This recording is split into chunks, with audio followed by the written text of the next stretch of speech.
পুলিশদের ঘৃণা করবে সাধারণ মানুষ, বিবেক সম্পন্ন বুদ্ধিজীবীরাও। আপনারা সবাই ভুলে যাবেন AK-47 মতো মারাত্মক অস্ত্র পাওয়া গিয়েছিল আসামিদের কাছে। যদি জনগণের কাছে ধরা পড়ে ওই আসামিরা গণপিটুনিতে মারা যেত, আপনারাই বলতেন ভালো হয়েছে, পুলিশের কাছে গেলে ছাড়া পেয়ে যেত।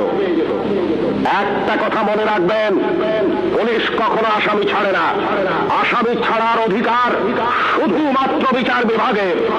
বলুন তো, AK-47 মতো রাইফেল কেন এদেশে আসবে, যা শুধু যুদ্ধক্ষেত্রে ব্যবহৃত হবে? কেন AK-47 বাংলাদেশে আসছে? কিসের আলামত? 9 শুটার বন্দুক কেন টিসিবির মাধ্যমে হাজার হাজার বন্দুক সাধারণ মানুষের হাতে তুলে দেওয়া হচ্ছে? কেন?